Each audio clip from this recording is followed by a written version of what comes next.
This is with USA coach Pubudu Dassanayake after what's easily one of the most exciting finishes I think I've seen, hopefully you've seen, and a lot of other people have seen who are here tonight at Church Street Park. USA wins with a ball to spare thanks to Stephen Taylor hitting 22 off the final over. Just take me through the final moments for you from the bench. With 22 needed, yes, Stephen Taylor was on strike. They decided to bring in a leg spinner who was bowling into Stephen, even though Junaid Siddiqui, a lot of people would say, play him like a medium pacer, as he bowls that Afridi style of leg spin that just kind of zips straight on. But 22 needed. What did you think your chances were, honestly, going into that final over? No, I think we had the confidence as long as Stephen is at the center, and then even the other guys, Ali Khan, Surab, they both can bat. They're power hitters. But we were counting, like, we had, the target was to bring down the, runs 24 balls, 50, but we had 60, when it came down to 24 balls. So 10 runs extra because we had a couple of good, bad overs. Couldn't score more than 6 runs, the 16th or 15th, 16th overs. But we know that, it's just a matter of one big go again to come back. So Stephen was getting there, and 18 balls, we had something around 40 something, and then we were and 2 overs 29. So, but we had the faith that we can do it, and we expected some more runs on the 19th, but couldn't get it. And also the message was going up and down that we know that they were one over short, so it has to come down the line within those 4 overs. So it came to the last over, and we know that a spinner has to come, and Stephen is capable of clearing any field against a spinner. You said you were counting down the overs, and you calculated that they were going to be 1 short based on how they used their medium pacers. It looked like you guys actually did the same error the other night in terms of Ali Khan and Sarab being bowled out and having to lead that final over to Elmore, who's not really used to that situation, bowling at the death. Were you surprised at how Canada handled that? Of course, I think we did few things to come into that situation. One of the reasons that Elmore went early to see that whether we can bring in one of their fast bowlers early to bowl at him, so that we'll have that gap at the end. But Elmore didn't score, but then again it really worked when Timil came and had a partnership, and that I thought Canada thought that if he could get 1 wicket from there, they're going to dominate. But that Timil and Stephen's partnership really worked pretty well, and that time I think they did the mistake by bowling too many fast bowlers at that time. You were on the receiving end of his 162 when you were the Nepal coach back in Bermuda in 2013. You were the USA coach, obviously, when he scored the 122 or 123 against Oman at Division 4 in Los Angeles. This knock tonight, 96 off 54 balls. Where would you rank this in the context of Stephen Taylor's best knocks ever for USA? Stephen Taylor, I always we all know that he's one of the best we have, and I always see him in a different angle. Lots of people think that he's our a top order opening bat, but I've seen many times that he goes in the middle order, and he's a good finisher. And the strength that he has is any time when he wants, he has the boundary. So and spinners has to be really sharp to stop him. I think he's a great middle order batter and great finisher. So and I think looking at overall his caliber, I think he's still underachieved. He should be playing in many of these Premier Leagues around the world, scoring runs. And definitely he's one of the best batters in the associate world. So working with him to I think the achieve his best in coming days.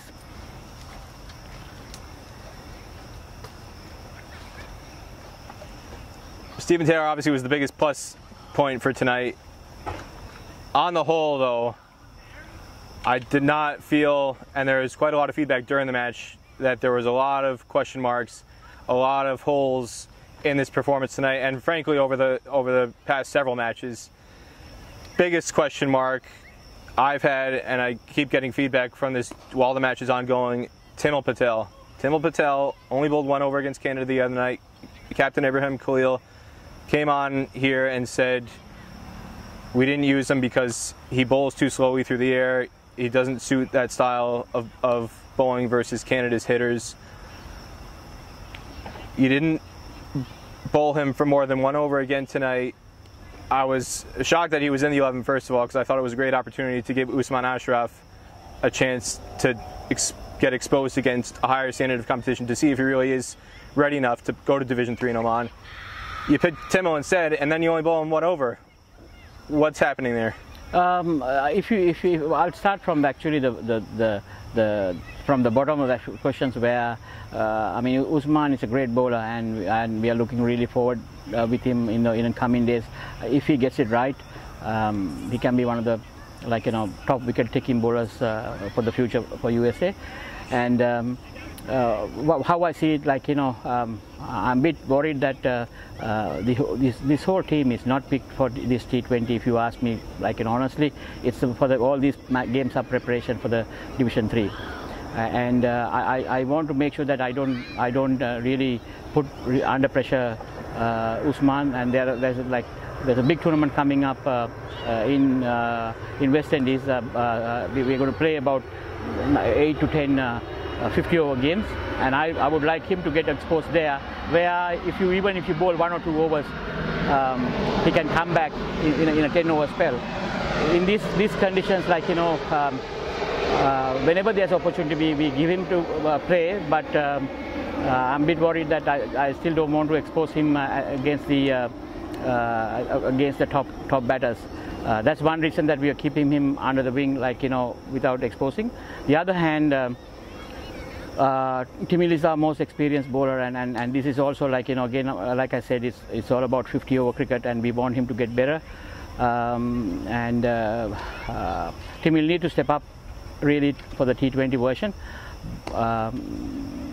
So we were in kind of middle, where which way to go with Timil, but we were not really ready to expose Usman in this situation. Definitely, but he will be playing tomorrow and bowling full overs to see how he goes. But at the same time, we're going to work with him with Timil. Now, of course, the 50 over is the focus, but at the same time, he really needs to come and step up for the T20 version. On the whole, though, I mean, this has been a recurring issue. This has been a growing concern going back to Uganda last year. That final match against Uganda, he was held back quite a long time, and it became fairly obvious that you guys were hoping to take 10 wickets by using Nash, by bowling Mrunal, using Stephen for 10 overs, because at that tournament, Timil was not bowling well. He was way out of form, and it was apparent you were hoping to bowl them out without having to use him. He only bowled 42 overs in the Super 50 in January, so he really, I don't know if I have to go back and check if he even bowled a full 10-over spell, but he bowled just barely more than half of his eligible quota of overs in the 8 matches. Here, whether it's a 20-over match or 50-over match, the point is he's USA's all-time leading wicket taker in T20 cricket. He's a leg spinner in T20 cricket, which are always the biggest commodity and wicket-taking option if you look at leg spinners around the world in T20 cricket. And against the best team, he's not being used. How concerned are you about his overall mentality and what the captain is essentially doing in not showing faith in him on the field? Not really. I mean, we had these discussions inside, and we wanted, Timil to step up. I mean, one of the reasons that we didn't actually go through last Division 3 was Timil as a main bowler. He was struggling a bit. I mean, he had a couple of injuries in there, and he never came through in that tournament. And if you recall, against Oman or Singapore, tight games, if he had his 10 full overs bowling well, normally he gets few wickets. For us, he never came through. He was struggling with his shoulder and a bit of hamstring in Uganda. Now he's fit, but he hasn't come to his full potential, and even in Super 50 you will not see him playing every game, bowling 10 overs. We want him to practice hard. I mean, you know, in USA setup where when they go back, they don't practice. It's a weekend to weekend cricket, and you know, fitness too. There are so many things that, like, you know, we are given every player to work on, but there are lots of players that are struggling with the timing because they work 8-10 hours a day. So the plan is, like, you know, for us when we go to Barbados, we're going to spend a lot of time at training and build these players into you know, get their peak in November. We have a good plan, and I'm confident, like, you know, a guy like Timil will come through and perform in this coming Division 3. Okay, next guy who's lacked opportunities besides Usman, David Wakefield, picked against Panama in the previous game. The expectation was he was going to come out and bat, apparently, if you guys won the toss and decided to bat. But regardless of that, he's somebody who we haven't seen a lot of. It was a good opportunity for him to come out and actually get some exposure in live match conditions. You know what you're getting out of Mononk. He scored a century here. You know what you're going to get out of Stephen Taylor before tonight, after tonight. He's been in the team for 8 years. Why hasn't David Wakefield gotten an opportunity yet to bat for USA? I mean, for him also, I have the same answer, that this is basically a 50-over team that we have picked up, and we are playing with our 50-over tournament, I mean, team. So David is not a T20 cricketer, but we just kept it because we want him to get used to the system, get used to the team before going into the next big 2 tournaments. But we're going to try and give whatever opportunity that we get. And he was here like, you know, 10 days before the tournament, and he was training with me. We had few good sessions, and he's slowly getting it there.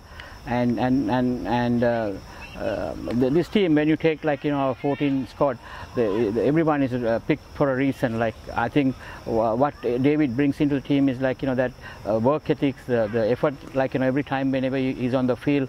I'm pretty sure, like, you know, if you really notice, like, you know, or watch USA cricket, we are behind on our fielding fitness, and it's a long way to, you know, get up there. And David is one of the guys that really, you know, one of the best fielders that we have, and I want the other team members to see that, and you know, and see the difference, and some of the work ethics that he has, the way he trained hard. And he's going to, like, it's just a matter of time. I'm hoping he's going to come through his batting, but right now he's in this squad for a reason, not only, like, you know, batting part. Before going on to the fielding, which you brought up, just one other player who's got some question marks around. Sunny Sohal struggled against spinners against Canada in the first match. He was only on 10 off 20 balls, getting his innings going, and chewed up a lot of dot balls in the middle that came back to bite USA in the end, even though we top scored. Had the man of the match performance against Panama, against a lesser standard of bowling. Comes out tonight, out third ball against the spinner again. He looks like he's struggling against spinners quite a bit. Realistically, what do you see his role if again, you're envisioning 50-over cricket as being the primary objective? He struggled at times in the Super 50 in January.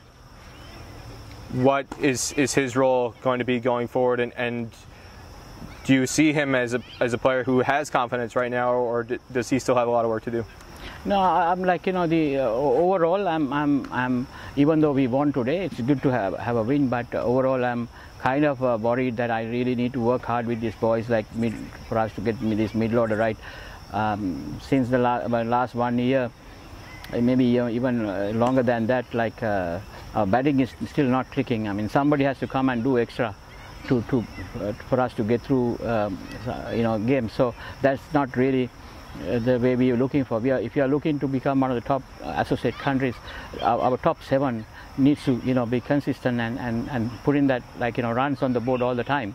And it didn't really happen for a long time now. So I mean, we have a, like, you know, if you see the batting order right now, top is like really, you know, solid. They brought the bit of consistency in the last couple of tours. but the middle order is always like, it's really thin, even though we have big names. So that's one area I'll be really focusing in the next coming month. I think if he gets that right, I think we're going to cruise against lots of good teams. But I'm confident, that the ability that Sunny, Roy, all these middle order guys has, it's just a matter of we need to train properly, we need to get the right mindset, and I'll be happy for them to get into the peak in November than too early. Just one other player, quick, part of that middle order, the captain, shorter runs, out for a low score again tonight. How would you evaluate how he is currently, and just behind you, I mean, he spent an awful lot of time there practicing tonight after the match, doing some center wicket practice. How would you evaluate how he's been going so far, and how concerned are you about him? I mean, I'm just taking there are a few individuals, including him, and I really want them to work hard and come through, because we don't want to get into a situation where we always have good starts and then struggle in the middle order, and somebody has to really put extra effort to get through. Here and there it can happen, but not always. So we can really put our extra effort to get there. How we want to move forward is I've been talking the same lines with from the day that I came here. If you're a top order batsman, you need to put runs at least 3 good innings out of 5-6 innings. You can't have 1 inning in 7-8 innings. So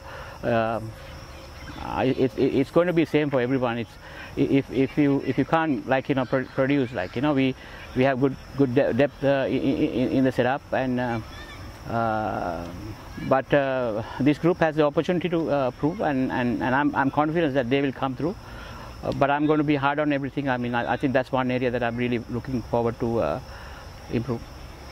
Whether it's after this tournament or at the end of the Super 50 or during the Super 50, do you feel, because of some of these issues, when you cycled through Kamlesh Alexander, Maruna Patel, Nisarg Patel, Ravi Timbawala, Sagar Patel, Fahad Babar, constant rotation in this middle order, now these guys are struggling.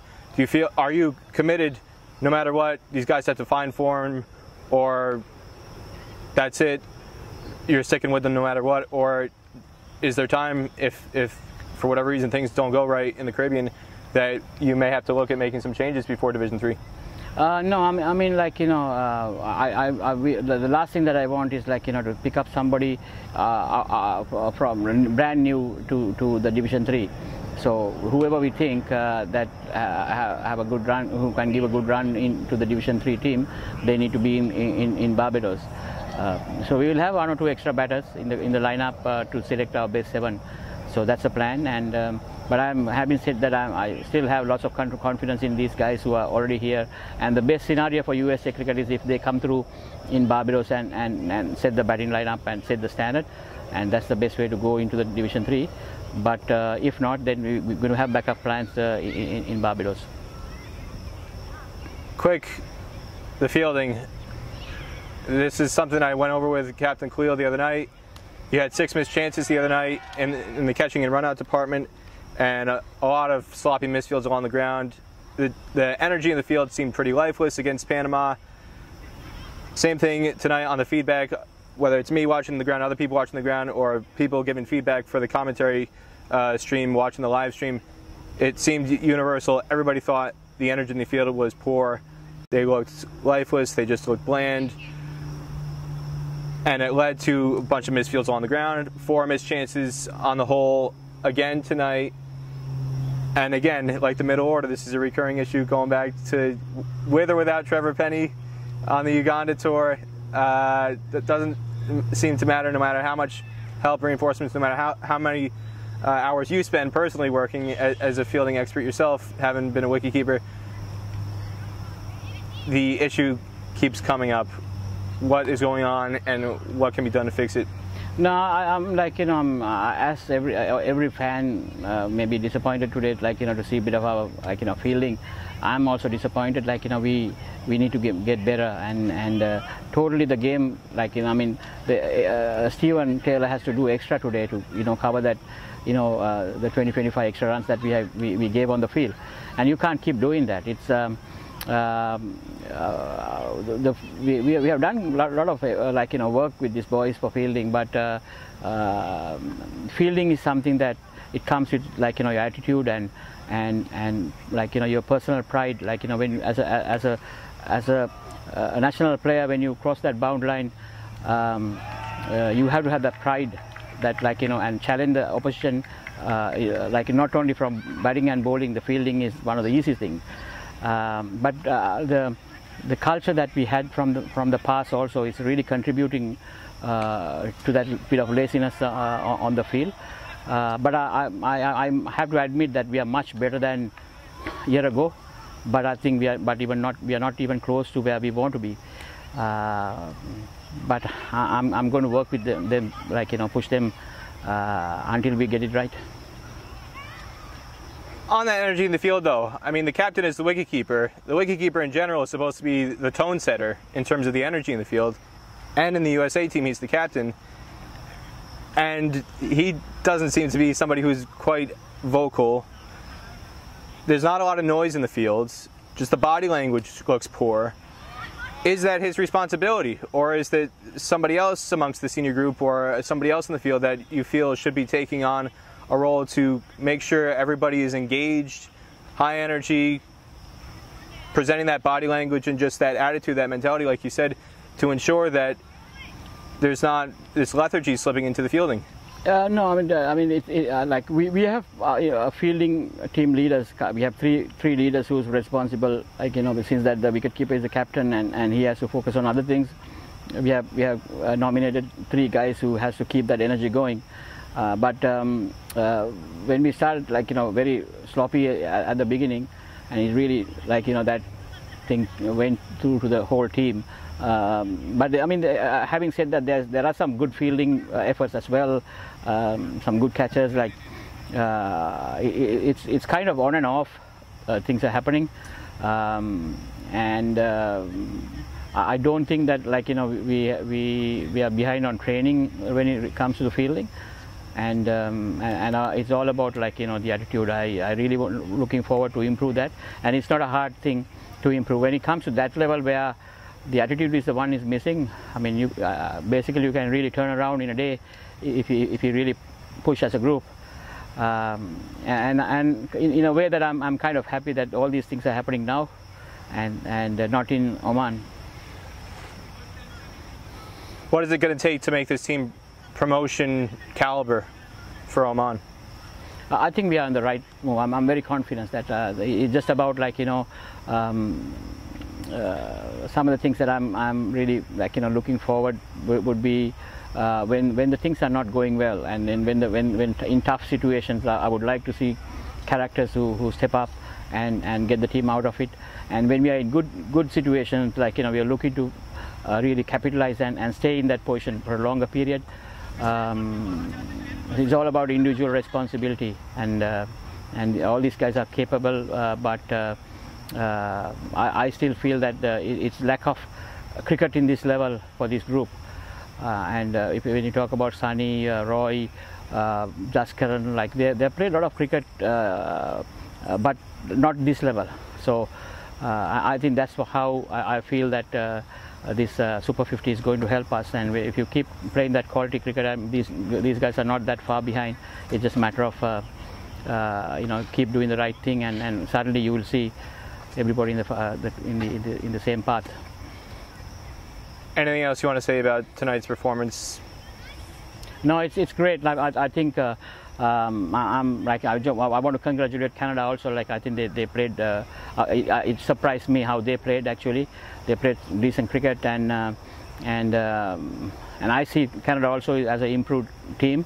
And of course, USA, whatever said and done, with all these issues that we have, I think we are an improved team. And I think by Canada and USA together going up And you know, in the coming these World Cricket Leagues or T20 qualifiers, if we keep going up, I think it's great for the region. And I think Canada has failed the USA push, and I think they are also pushing. So it's great for cricket in North America.